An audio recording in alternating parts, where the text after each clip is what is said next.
Suamiku yang jahat selalu merayuku. Bab 61. Hobi khusus. Bajingan ini. Mata Jessie hampir melototinya. Freddy terkekeh, dan dia senang melihat bocah ini marah. Chelsea mengesampingkan sentuhannya, memeluk Jessie masuk ke dalam mobil dan pergi. Ekspresinya bingung, Jessie melirik keluar dan menatap jahat ke arah bajingan jahat itu. Freddy mengerutkan kening, bocah menyebalkan ini. Lukas berjalan mendekat dan melihat mobil yang pergi. Haruskah kita pulang? Freddy melepas jasnya, melemparkannya ke Lukas, dan berjalan menuju mobil. Lukas mengambil setelan jas itu dan cemberut, tetapi tidak berani mengeluh, dan dengan cepat mengikuti. Duduk di dalam mobil, Freddy menggosok alisnya, dan tidak bisa menahan tawa ketika dia mengingat saat Chelsea muncul. Lukas yang sedang mengemudi menatapnya di kaca spion, rasa ingin menggosip di hatinya membara. Siapa wanita itu? Tidak menyangka bisa membuat si idiot Freddy tertawa. Sial, menakjubkan, menakjubkan. Presiden budiman, apakah kamu menyukai wanita seperti itu? Lukas sangat penasaran. Wanita itu cantik, tetapi anak-anaknya sudah sangat besar bahkan Mesai bisa menggodanya. Apakah dia menyukai wanita muda? Wanita muda memang menggairahkan, tetapi jangan mencari seseorang yang telah melahirkan seorang anak, kan? Bagaimana jika dia memiliki suami? Apakah dia akan menjadi selingkuhan wanita itu? Semakin memikirkannya, semakin ingin tertawa.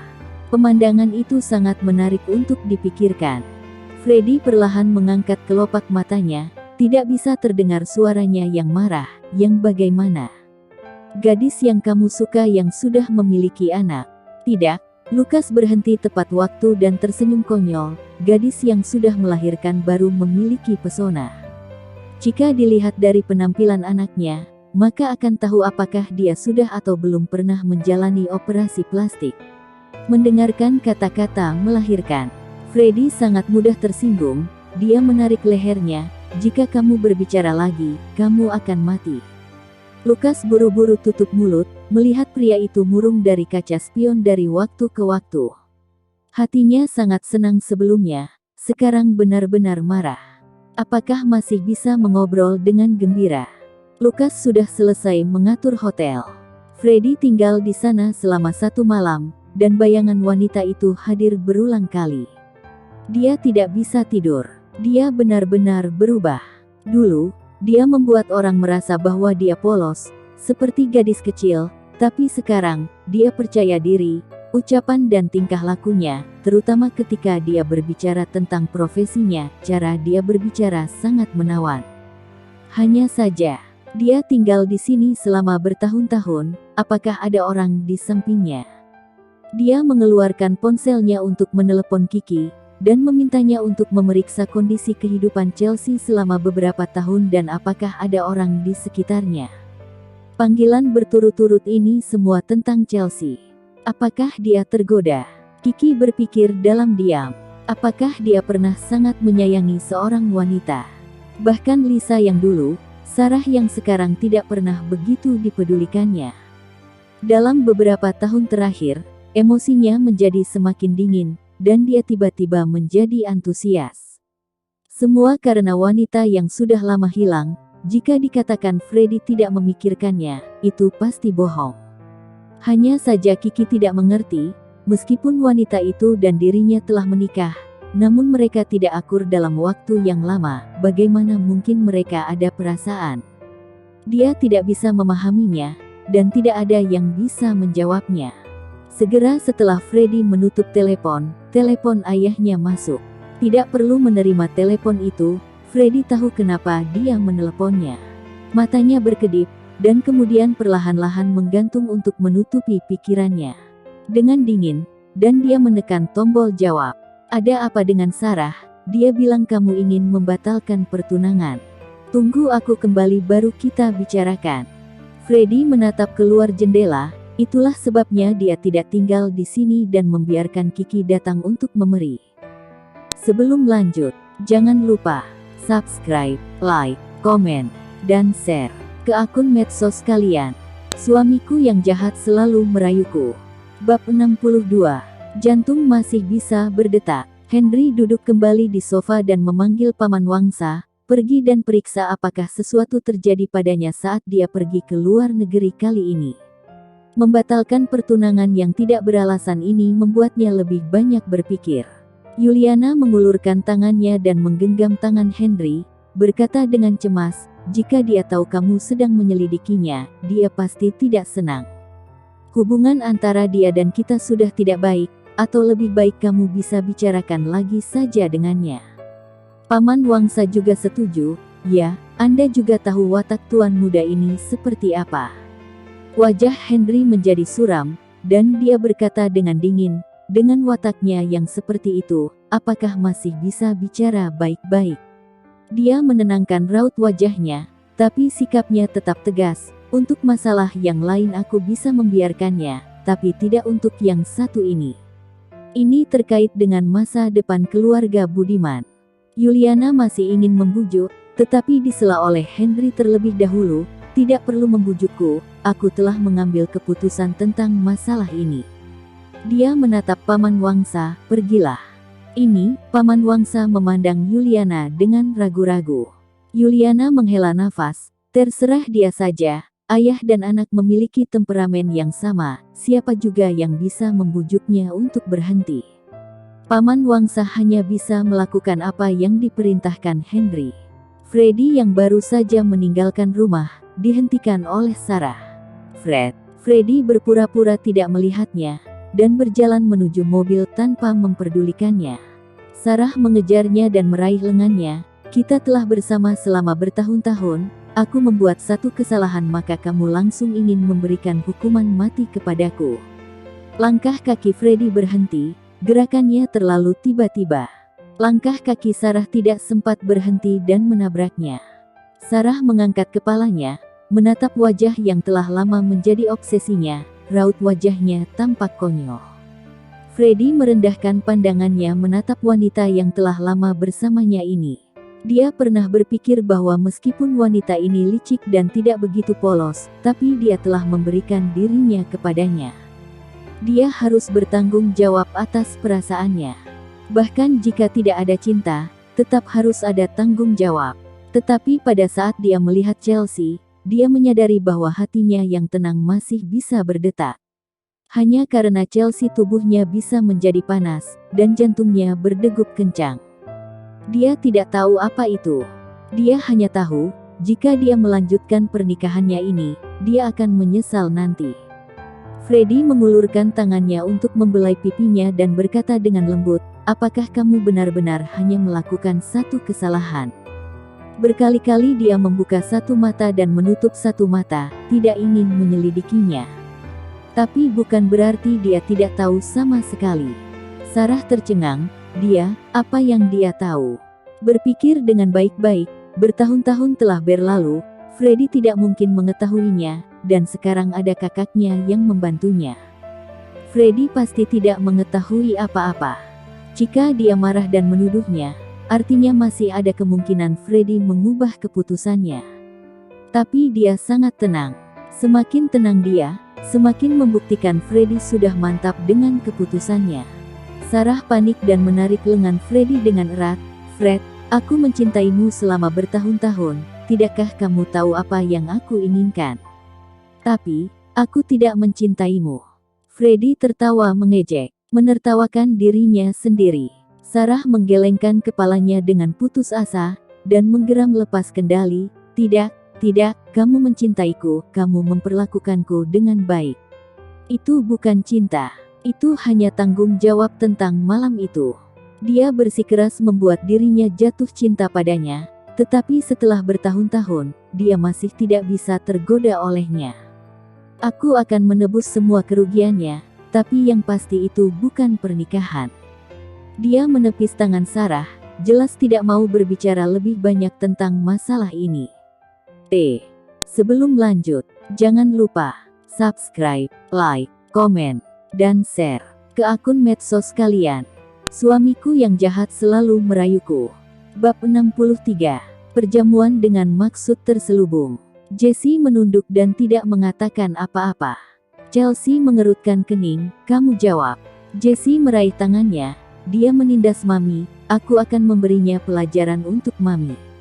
Alis Chelsea berkerut lebih dalam. Sebelumnya Jessie juga selalu berkata hal yang sama. Freddie memindas Mami. Tiba-tiba mata Chelsea melotot. Jessie melihatnya. Apakah Jessie melihat ketika Freddie menciumnya dengan paksa? Chelsea tidak tahu bagaimana menjelaskannya. Jessie dengan tegas menepuk dadanya dan mengatakan, Mami, meskipun Priska dan aku tidak punya ayah, aku adalah lelaki sejati dan aku akan melindungimu. Tiba-tiba Chelsea dikejutkan oleh kata-kata itu. Aku tidak punya ayah, itu bukanlah kalimat yang bisa diabaikan setiap saat. Chelsea tidak pernah mau membahas masalah ini. Chelsea mengira selama dia sangat mencintai mereka, itu bisa menggantikan peran ayah yang tidak ada. Namun, dia tiba-tiba dikejutkan oleh kalimat putranya dengan begitu tiba-tiba. Dia merasa sakit di hatinya. Dia memeluk putranya, menundukkan kepala dan mencium rambutnya. Meskipun dia sangat pintar, dia sebenarnya baru berusia 5 tahun lebih. Dia masih anak-anak. Tapi setiap kalimat yang anak itu ucapkan selalu untuk melindunginya. Telapak tangannya mengusap punggung putranya. Seharusnya Mami yang melindungi kalian. Jessie tidak setuju dan menggelengkan kepalanya. Seharusnya pria yang melindungi wanita. Aku seorang pria, aku melindungi Mami. Petik 2.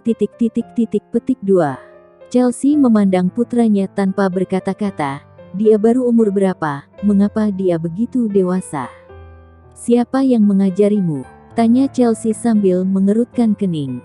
Jessie mengedipkan matanya yang lebar dan berpikir selama 2 detik, guruku. Chelsea memeluk putranya untuk memandikannya, juga bertanya-tanya dalam hatinya apakah perlu dia berbicara dengan gurunya. Apakah pantas bagi anak sekecil itu untuk berbicara seperti ini? Mami, guruku sebenarnya cukup tampan dan memperlakukanku dengan baik. Berhenti.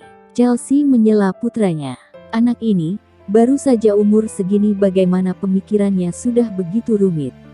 Jessie bergumam, Mami tidak berpikir untuk diri sendiri, aku harus berpikir untuk Mami. Petik 2. Chelsea menceburkannya ke air, kamu tidak akan diizinkan untuk mengurus urusan orang dewasa. Kenapa? Jessie balik bertanya. Tidak ada alasan, ini keputusan Mami, seharusnya gurumu juga sudah mengajarimu harus mendengarkan kata Mamimu kan? Jessie menunduk dan mengangguk, guru telah mengatakan bahwa anak-anak harus mendengarkan orang dewasa. Dia juga mengatakan bahwa ibu telah bekerja keras untuk membesarkan dia dan adiknya. Jangan membuat ibu marah. Jika dia punya ayah, mungkin ibu tidak akan terlalu lelah.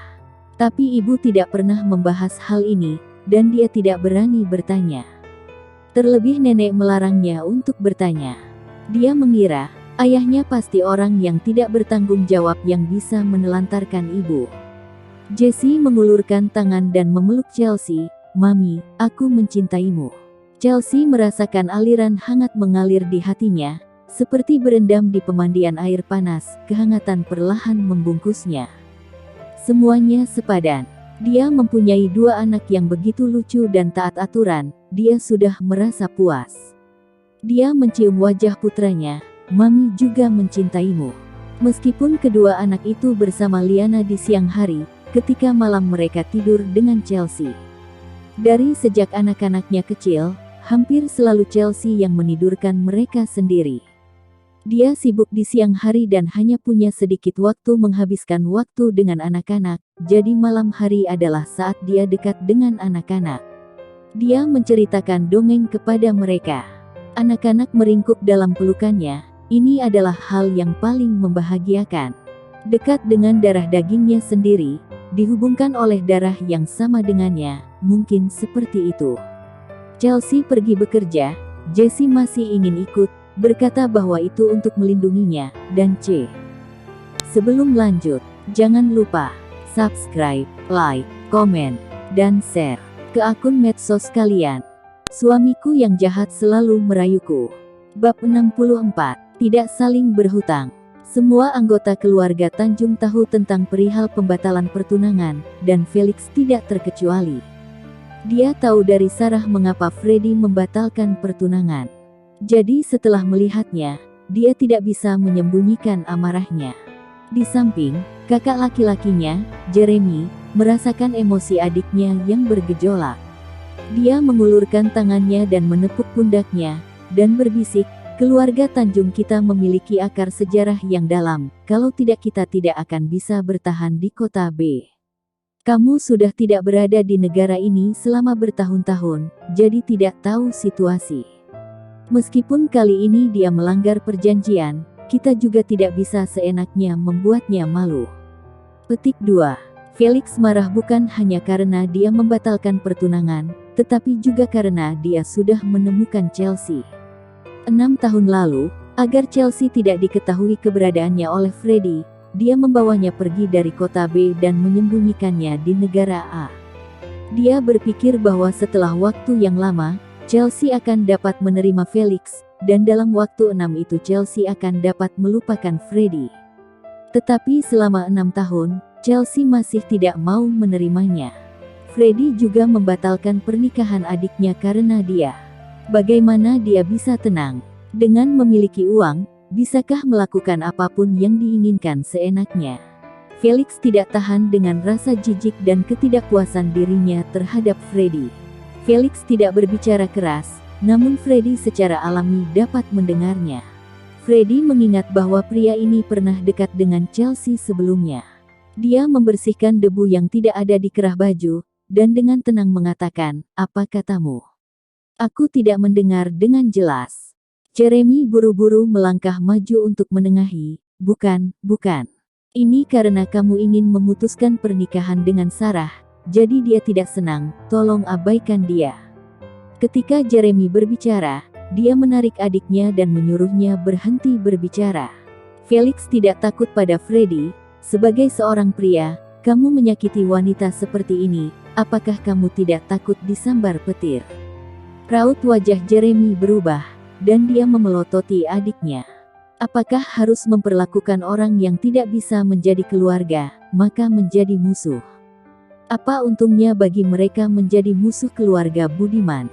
Dia sudah bekerja sangat keras untuk keluarga ini, dan Felix tidak pernah memberikan kontribusi kepada keluarga, namun sekarang dia datang untuk membuat masalah. Pada saat ini, Jeremy kecewa dengan adiknya yang egois dan hanya memperdulikan dirinya sendiri, tidak mempertimbangkan keluarga. Freddy tersenyum tetapi tidak tertawa, nadanya memprovokasi, "Yang aku takutkan adalah petir ini tidak punya mata, hingga menyambar orang yang salah." Felix mengepalkan tangannya erat-erat, jika bukan Jeremy yang menahannya, mungkin dia bisa berkelahi dengan Freddy. Mereka semua ada di dalam. "Kamu masuklah dulu. Adik laki-lakiku ini terlalu menyayangi adik perempuanku yang hilang sejak kecil, jadi dia berani berbicara seperti itu, tolong memaafkannya." Jeremy tersenyum. Freddy menatapnya dengan tenang dan masuk. Henry dan Santoso sedang duduk di sofa utama di aula sambil berbincang. Sarah duduk di sebelah Santoso, matanya memerah, seolah dia baru saja menangis. Riasan yang indah di wajahnya sudah agak sedikit memudar. Melihat Freddy masuk, Sarah dengan cepat berdiri. "Fred." Freddy tidak menjawab panggilan itu, duduk di sofa, mendahului topik pembicaraan. "Aku ingin menghentikan pertunangan ini, jadi apa yang kalian minta sebagai kompensasi kalian katakan sekarang." Henry hampir muntah darah. Dia dan Santoso Tanjung sudah berbicara panjang lebar di kamar, mereka tidak ingin membatalkan pertunangan. Kedua keluarga ini menikah, tidak peduli untuk keluarga Budiman atau keluarga Tanjung, semuanya untung. Saling menguntungkan bersama. "Freddy, aku tidak paham tentang perasaan anak muda seperti kalian. Kamu tiba-tiba ingin membatalkan pertunangan, apakah karena Sarah sudah melaku?" Sebelum lanjut, jangan lupa subscribe, like, komen, dan share ke akun medsos kalian. Suamiku yang jahat selalu merayuku. Bab 65. Keterampilan kurang bagus. Aku tidak mau. Sarah menggelengkan kepalanya seperti orang gila, dan terus mengulangi perkataannya. "Aku tidak mau. Aku tidak ingin selesai urusan denganmu. Aku ingin kamu mencintaiku." air mata, rambut berantakan, dia terlihat buruk dan sangat menyedihkan. Meski begitu, Freddy tidak goyah dengan pendiriannya sedikitpun. Makanan sudah siap, Claudia masuk dan ingin memberitahu Santoso bahwa makanan sudah siap untuk dimakan, tetapi dia melihat Sarah memegang pisau di tangannya dan melukai Freddy. Melihat darah merah cukup membuat otaknya pusing. Dan berteriak. Semua orang sadar, Henry menjerit dalam-dalam, cepat panggil ambulans. Santoso yang tertegun, memanggil Felix yang berada di dekat mereka, cepat tarik adikmu pergi. Kejadian ini awalnya adalah kesalahan Freddy, tapi sekarang dia terluka saat pergi ke rumah keluarga Tanjung. Pada mulanya keluarga Tanjung memiliki posisi keuntungan, namun sekarang tidak lagi. Keadaan sudah berubah menjadi seperti ini, tidak ada untungnya bagi dia sedikitpun, ada amarah di dalam hatinya namun dia tidak bisa mengeluarkannya. Tangannya yang marah tergenggam erat tepian meja, hingga punggung tangannya terlihat urat biru. Plang! Saat Felix menarik adiknya pergi, pisau buah jatuh ke bawah dengan suara yang tajam. Bilahnya diwarnai dengan darah merah. Ah, kamu baik-baik saja. Sarah ingin mengulurkan tangan untuk menyentuh lukanya. Freddy menangkis tangannya, dan pada saat ini, ponsel tiba-tiba berbunyi di ruang tamu. Mata semua orang tertuju pada jaket Freddy di sofa, suara itu terdengar dari sana. Cahaya lampu putih yang cerah benderang menyelimuti kepala Freddy, seperti cahaya itu keluar dari tubuhnya sendiri. Dalam keadaan bingung, jika tidak melihat dengan cermat, tidak akan melihat ada butiran kecil keringat di dahinya. Dia mengambil jaketnya, mengeluarkan teleponnya, dan melihat Kiki menelepon, dia mengangkatnya. Segera suara Kiki terdengar, Presiden Budiman, apa yang kamu ingin sudah aku selidiki, aku telah mengetahuinya. 6 tahun yang lalu, Chelsea mengalami kecelakaan mobil, jadi melanggar janjinya untuk menjalani prosedur perceraian. Felix membawa Chelsea dan ibunya ke negara A untuk bersembunyi. Awalnya mereka tinggal di Barney, lalu mereka pindah ke ibu kota negara A. Selama periode ini, Felix akan dengan sengaja menghapus jejak kehidupan mereka, tanpa memberitahu orang lain. Petik 2. Freddy yang memegang telepon perlahan mengangkat pandangannya. Matanya tertuju pada Felix yang sedang memegang Sarah. Dia memandang Felix, tapi mengatakan pada Kiki, dia telah bersamanya selama ini. Iya, awan gelap memenuhi matanya yang tajam, apa hubungan mereka? Kiki yang ditelepon pun bahkan bisa merasakan aura membunuh Freddy, dia menelan ludahnya. Dia belum selesai berbicara, bisakah dia tidak marah dulu? Persetan dengan sarannya, Freddy tidak mendengarnya, jadi dia hanya bisa menjawab dengan jujur, sepertinya Nona Liam tidak menerimanya, dan hanya menganggapnya sebagai kakak. Selain dia, tidak ada pria lain di sekitarnya, tapi dia melahirkan seorang putra. Petik 2. Aku tahu. Freddy menutup telepon, menatap Felix dengan dingin, lalu melirik ke keluarga Tanjung, kalian masih bisa membuat penawaran. Setelah berbicara, dia keluar dari rumah keluarga Tanjung, tampaknya tidak mau terlibat lebih lama. Aula keluarga Tanjung seketika menjadi kacau. Setelah hening beberapa saat, Santoso datang dan tersenyum, Tuan Henry, masalah ini. Henry berdiri dengan tangan di belakang tubuhnya, dengan sedikit ketidaksenangan di suaranya yang dalam, anakku melakukan kesalahan. Dan juga, dia tidak mematuhi perjanjian itu, jadi tolong sebutkan permintaan kalian. Sudah membuat Freddy terluka, dia masih mengatakan hal itu, jelas pertanda dia tidak senang. Apa yang kamu katakan, masalah emosional anak-anak mau bersama atau berpisah ini adalah hal yang lumrah. Menjadi satu keluarga tidak bisa, jadi sahab. Sebelum lanjut, jangan lupa, subscribe, like, komen, dan share ke akun medsos kalian. Suamiku yang jahat selalu merayuku. Bab 66. Sikapku baik saat makan. Dia jelas memiliki kesempatan berhubungan dengan Freddy. Mengapa dia harus mencari wanita untuk menggantikannya? Sarah tertegun sejenak, tertawa, dan menjatuhkan diri duduk ke tempat tidur. Aku takut dia akan membenciku jika mengetahui aku tidak perawan. Sarah mengangkat kepalanya seolah-olah dia terpana.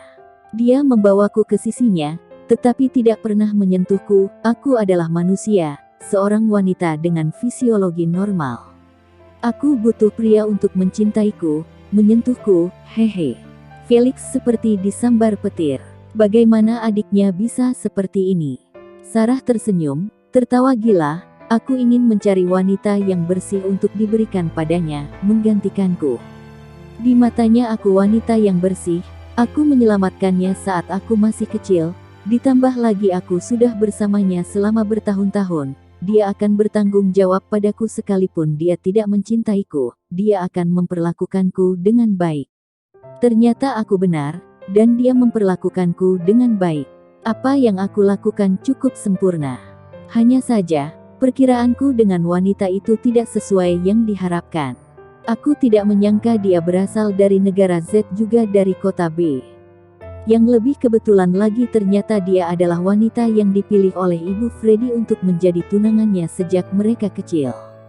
Jika bukan karena wanita itu, dia akan hidup bahagia dengan Freddy sekarang. Itu semua salah wanita itu semua salah wanita itu. Dia tidak mau. Dia memiliki identitas anak perempuan dari keluarga Tanjung, dengan latar belakang identitasnya yang seperti itu, masih kurang apalagi dia dari wanita itu. Dia meraih tangan Felix, "Kakak, tolong bantu aku." Felix memandang adik yang tidak dia kenal itu, berkata dengan bingung, "Apa yang bisa aku bantu?" Mata Sarah melirik ke kiri dan ke kanan, kamu bisa, dia menariknya dan berbisik di telinganya. Semakin mendengarkan, semakin jelek raut wajah Felix, dan dia mendorongnya pergi, mustahil. Kamu lelah, tidurlah dulu. Dia berjalan keluar kamar tanpa menoleh ke belakang. Kakak, tidak peduli bagaimana Sarah berteriak, Felix tidak menoleh ke belakang. Rumah sakit. Freddy membalut lukanya dan berjalan keluar dari gerbang rumah sakit. Sopir itu mengikutinya dengan obat di tangannya. Paman Wangsa baru saja menelepon dan bertanya tentang situasimu. Aku mengatakan tidak ada masalah besar, jangan biarkan ayahmu terlalu mencemaskan. Aku memintamu untuk memesan tiket. Apakah kamu sudah memesannya? Dia menyela sopirnya itu. Tidak tertarik untuk mendengarkannya. Sopir itu menjawab dengan cepat, sudah dipesan. Penerbangan terakhir pukul 11. Apakah ingin pulang sekarang? Freddy mengangkat tangannya dan melirik arloji. Sekarang pukul 9:40, dan ada lebih dari 1 jam tersisa. Pergi ke bandara. Dia menuruni tangga, dan sopirnya segera mengikuti. Tuan, kamu terluka, tidak istirahat dulu? Tidak perlu. Sopir itu berlari ke depan dan membukakan pintu untuknya. Dia ingin membujuknya, karena terluka maka istirahatlah dulu. Namun, memikirkan kepribadiannya tidak jadi membujuknya dan berlari ke depan untuk mengemudi. Negara A.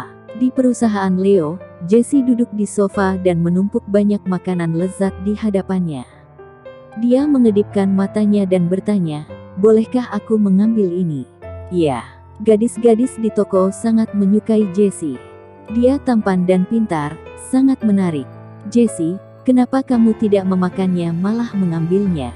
Apakah kamu takut cara makanmu yang buruk dilihat kakak-kakak ini? Betari memegang dagunya dan menatap Jesse. Dia sudah berusia lebih dari 40 tahun, dan meminta Jesse untuk memanggilnya dengan sebutan kakak setiap hari.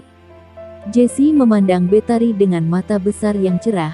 Bibi, sikapku tidak buruk saat makan, aku membawanya pulang untuk adikku. Raut wajah Betari berubah, berpura-pura kesal, dan mengulurkan tangannya untuk meremas pipinya. Tidak bisakah kamu mengatakan? Sebelum lanjut, jangan lupa subscribe, like, komen, dan share ke akun medsos kalian. Suamiku yang jahat selalu merayuku. Bab 67. Memberikan seluruhnya. Mendengar kata-kata Chelsea, Freddy yang awalnya lelah ekspresinya berubah menjadi buruk.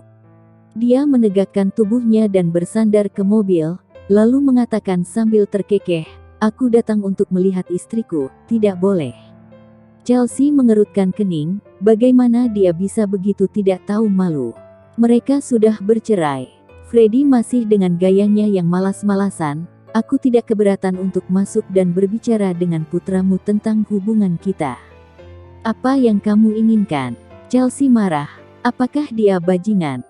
Senyuman di wajahnya tiba-tiba berubah. Jika kamu tidak ingin aku masuk untuk melihat putramu, kamu saja yang masuk ke sini.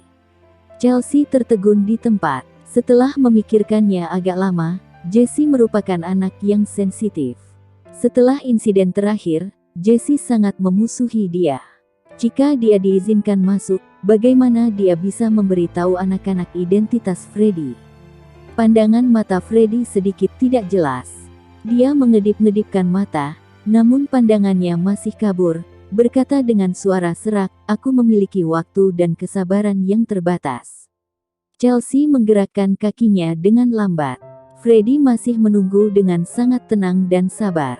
Setiap kali Chelsea melangkah lebih dekat, bayangan tubuhnya menjadi lebih jelas. Ekspresi wajah Freddie lembut, tidak sekeras kata-katanya. Chelsea belum pernah melihatnya seperti ini, tetapi dia tahu di dalam hatinya bahwa Freddie tetaplah Freddie dan tidak akan pernah berubah. Dia meremas tangannya untuk meredakan emosinya, bahkan dengan nada memohon, aku mohon, jangan datang untuk mengganggu hidupku, aku mohon. Freddie mengangkat kelopak matanya yang tebal dan menatap wanita di depannya, bagaimana caramu memohon?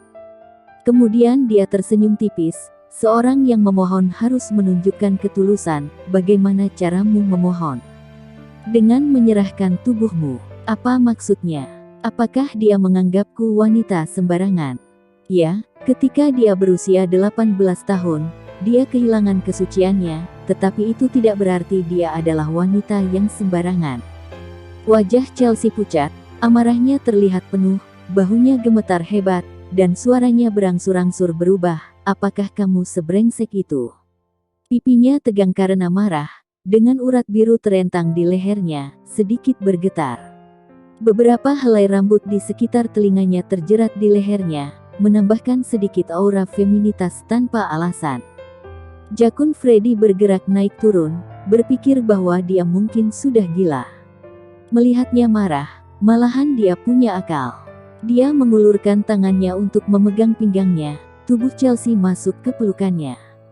Chelsea terus memukul dadanya dengan tangannya, berjuang melepaskan diri, kamu lepaskan aku.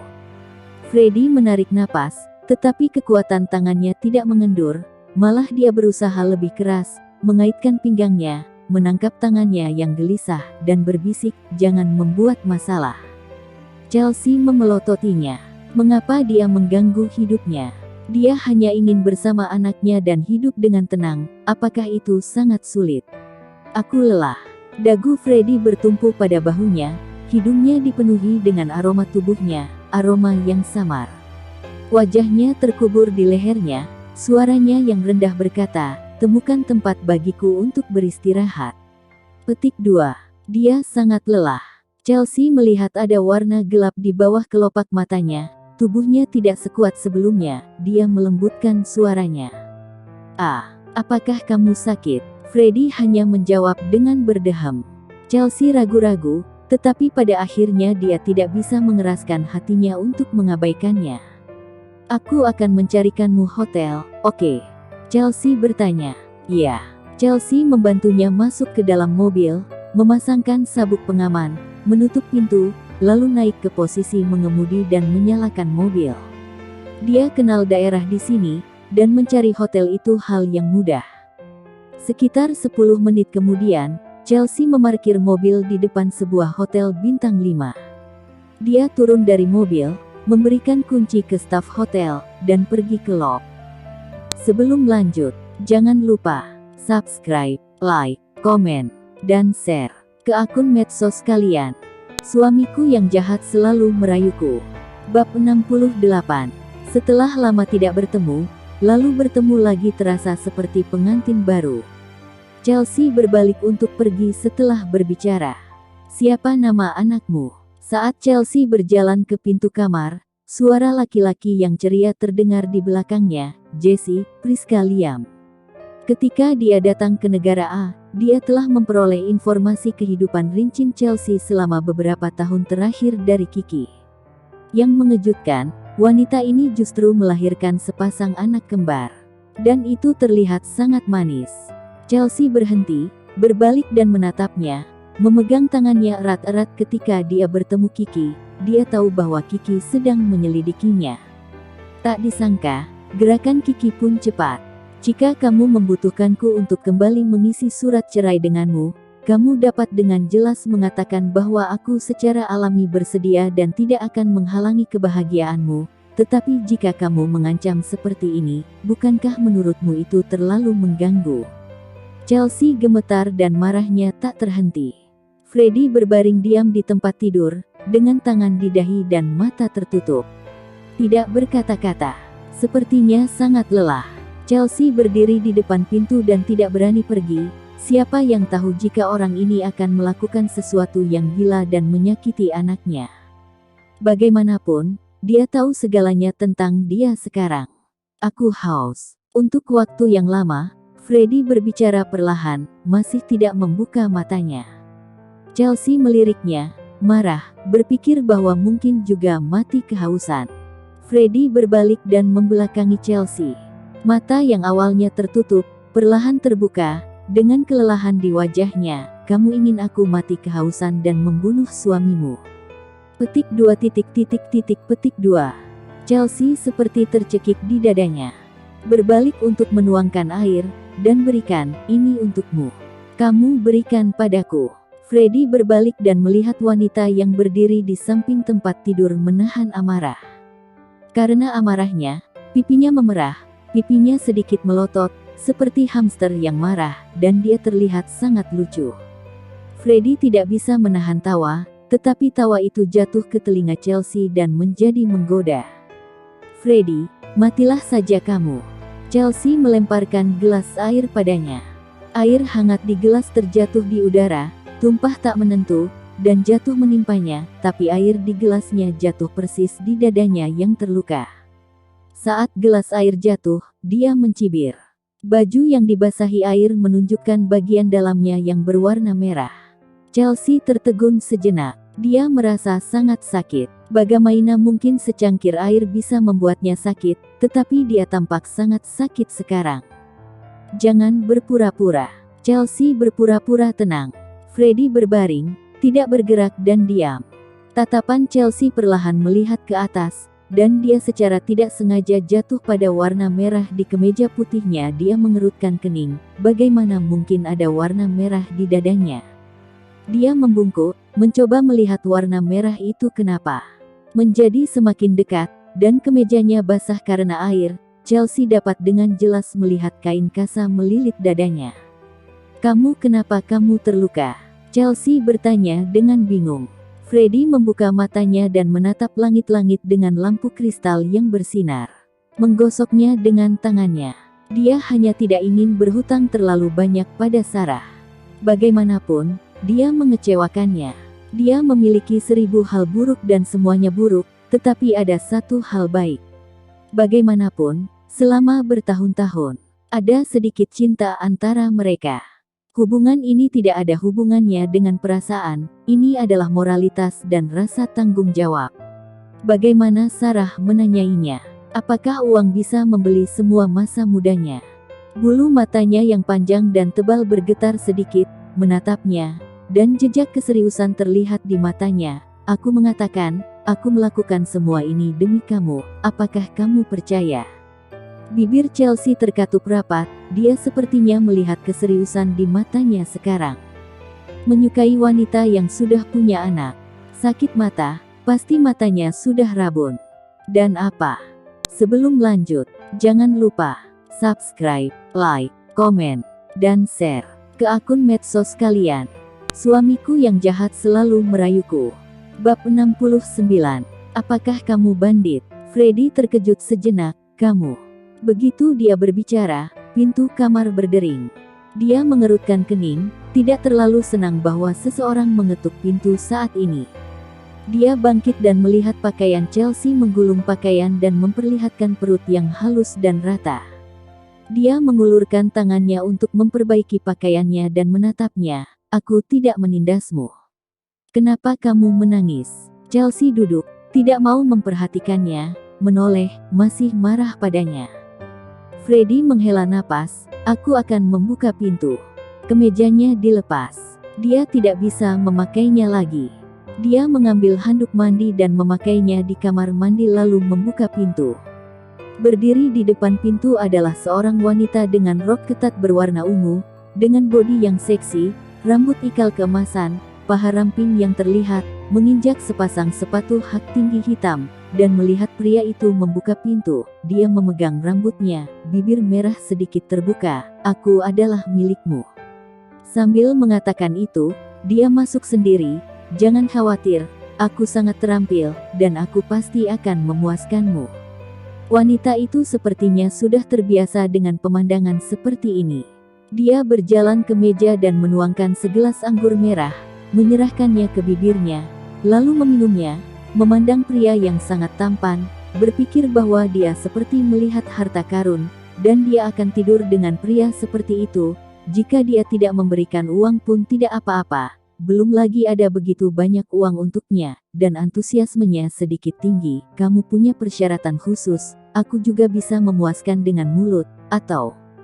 Sebelum dia selesai berbicara, dia melihat Chelsea keluar dari kamar tidur, matanya melotot, siapa kamu? Mungkinkah saat memanggilnya, apakah dia akan memanggil wanita lain? Memikirkan tatapan wanita itu, dia memandang Chelsea, berpakaian dengan sangat tertutup, dengan wajah polos, cantik tapi tidak centil. Jika ingin bermain, tentu mencari yang enak dimainkan. Wanita itu memandang Freddy, apakah mau bermain double? Petik 2 petik 2.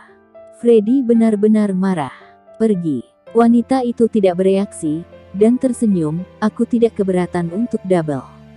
Chelsea juga bisa melihat, apa yang dilakukan wanita ini, apakah ini layanan berbayar? Berpikir tentang itu, dia merinding. Layanan semacam ini ada di mana-mana. Bahkan hotel bintang kelas atas semacam ini tidak terkecuali. Chelsea melirik Freddy, mengatakan dengan menambahkan emosi, kenapa raut wajahmu jelek seperti itu, aku akan pergi dulu dan tidak mengganggumu. Wanita itu sangat bersemangat, pria yang tinggi dan tampan tampak kuat, dia tidak ingin membagikannya dengan wanita lain. Mendengar Chelsea akan pergi, dia sangat bahagia.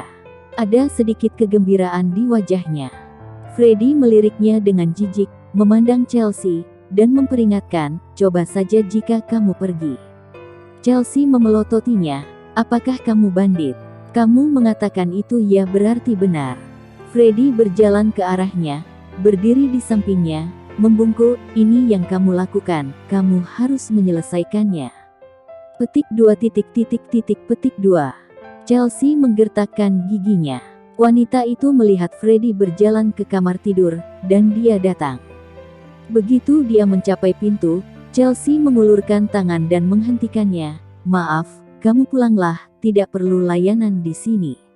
Wajah wanita itu berubah dan dia mengangkat alis halusnya. Kenapa? Ingin memonopoli bisnis. Chelsea juga mengubah raut wajahnya. Siapa yang sama dengan dia? Kamu pergi sendiri, atau haruskah aku menelepon resepsionis? Chelsea berhenti, jika kamu ingin mencari masalah, aku akan memperlakukanmu dengan tidak baik. Chelsea mengangkat kepalanya, dia sangat penuh dengan karisma.